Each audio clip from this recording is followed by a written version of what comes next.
Welcome to the next week in our series called The Tender Commandments.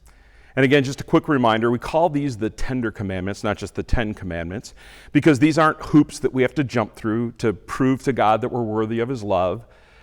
These are a gift from God. They're God telling us how we can best live our lives. They're God giving us the opportunity to know what's best for us and how to live in a way that our lives will have the most meaning and purpose and be the most in line with His will and His plan. Now, this week, we are taking a look at the 6th commandment, you shall not commit adultery. I want you to do something for me. Raise your hand. Really do this. Raise your hand if you've had that birds and bees conversation with someone.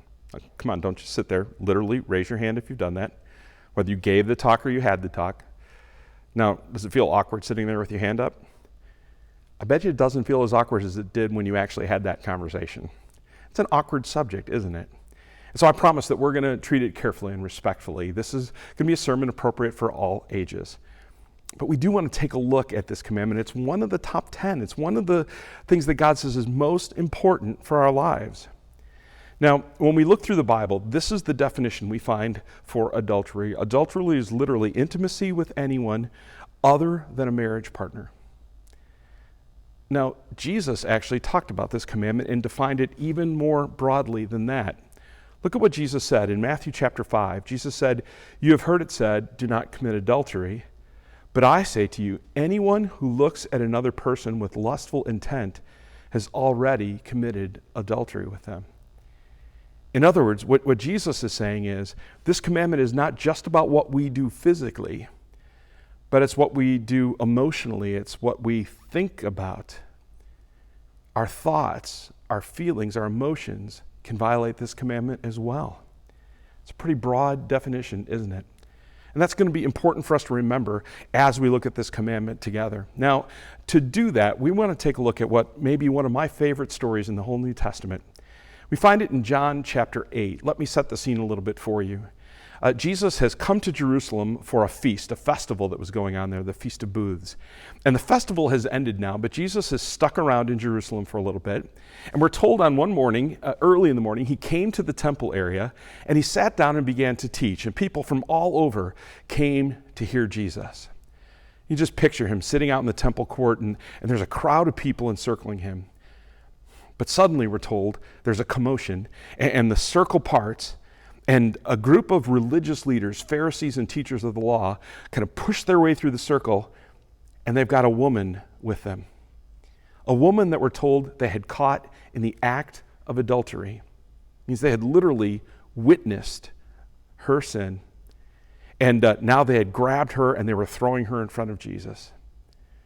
I imagine that she's got like a blanket wrapped around herself or something. She didn't have time to fix her hair or anything. They just grabbed her. And they've just thrown her in front of Jesus, in front of this crowd. And then they say this to him. They say, "Teacher, this woman has been caught in the act of adultery." And they point out to Jesus that in the Old Testament, the punishment for adultery is to be stoned to death. And they say to Jesus, "Jesus, what do you want us to do with her? Should we stone her to death?" Now, the reason they're doing this really has nothing to do with the woman. She's just a pawn in this. She's being used by them. In fact, in verse 6, it tells us why. It says that they said this to test him, that they might have some charge to bring against him. You see, the people in Jerusalem in Jesus' day were under Roman government rule. And the rules in the Roman government were that no one could execute a prisoner, no one could kill someone unless the Roman government sentenced that person to death. So the religious leaders believe they've kind of got Jesus caught. If Jesus says, "Go ahead and stone her to death," then he's violating Roman rule and they can accuse him of violating that Roman rule. A big deal. But if Jesus says, "No, don't stone her to death," then he's sympathizing with the Roman government and throwing away the Old Testament. He's avoiding the Old Testament rule. And they can accuse him with the people of not caring about God and his word. They think they have Jesus caught. But honestly, there's something even a little deeper than that going on here. You'll notice that there's a woman caught in adultery, but not a guy. In other words, the religious leaders let him go, and they've used her to try to trap Jesus. Now, the crowds would have instantly recognized that. They wouldn't have been surprised by it. I mean, Roman rule said a husband could divorce his wife for adultery, but a wife could not divorce her husband for the same thing. A Jewish custom of the day said a man could divorce his wife for any reason, but a woman could not divorce her husband for just any reason.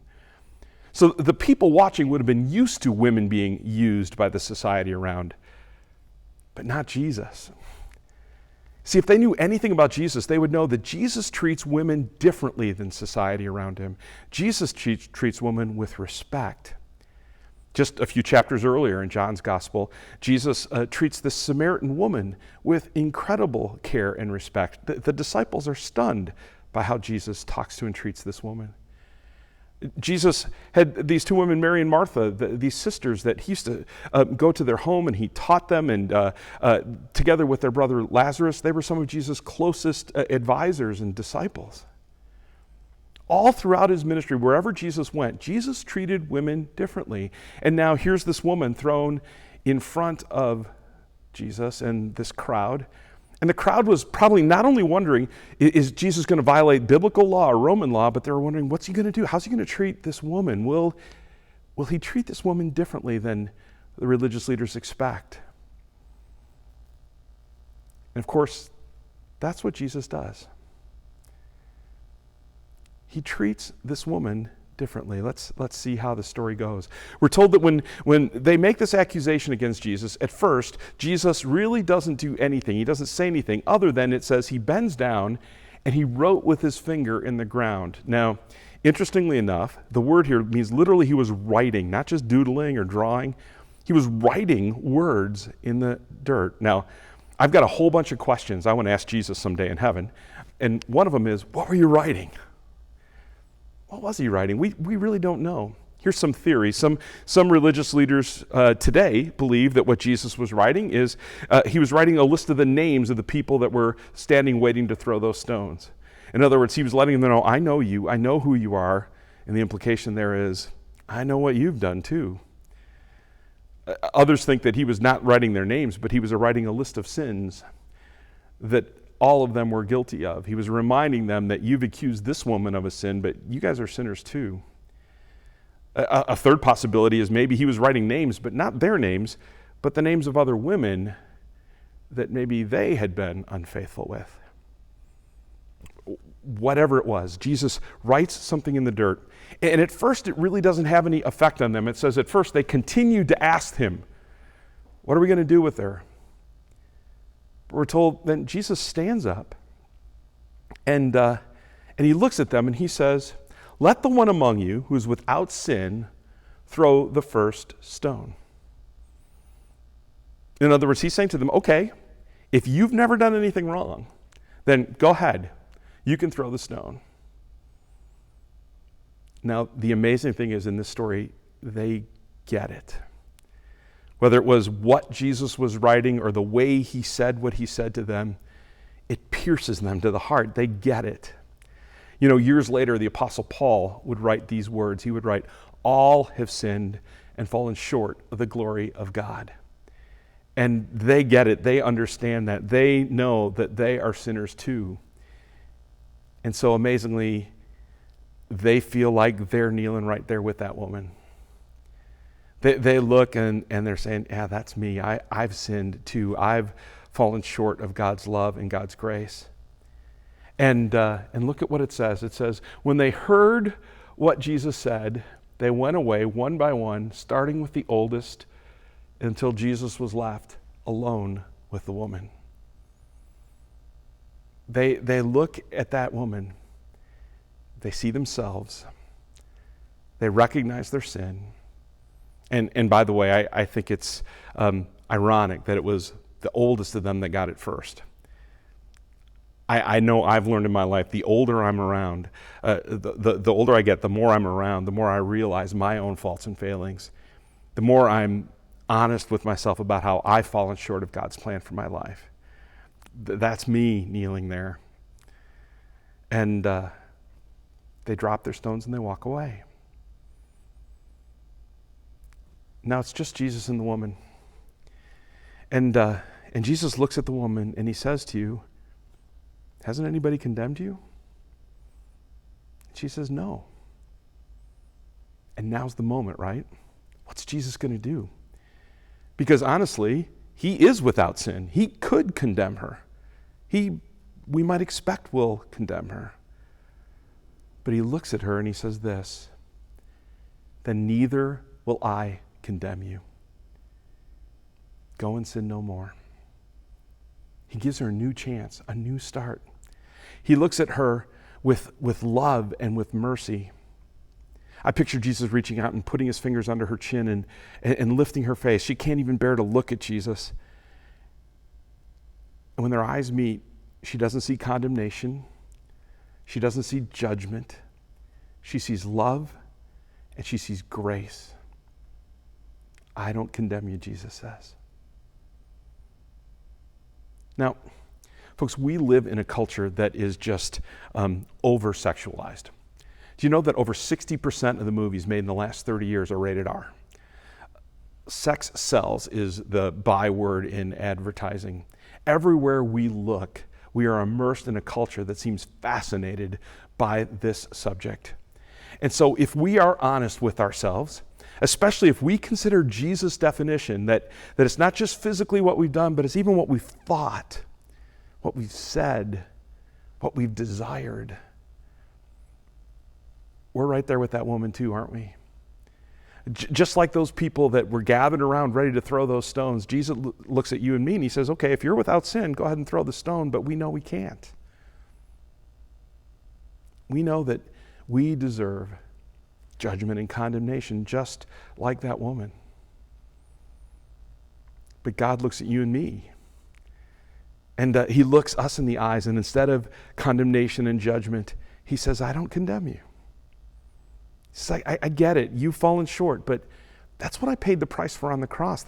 I died to forgive your sin, all your sin. Even these sins that break the sixth commandment. You are forgiven, Jesus says. Now go and sin no more. I love the way Martin Luther put his explanation to this commandment. He said we should fear and love God so that we lead a decent and chaste life in word and deed, and that husband and wife love and honor each other. A chaste and decent life in word and deed. Now, I don't know what that means for you.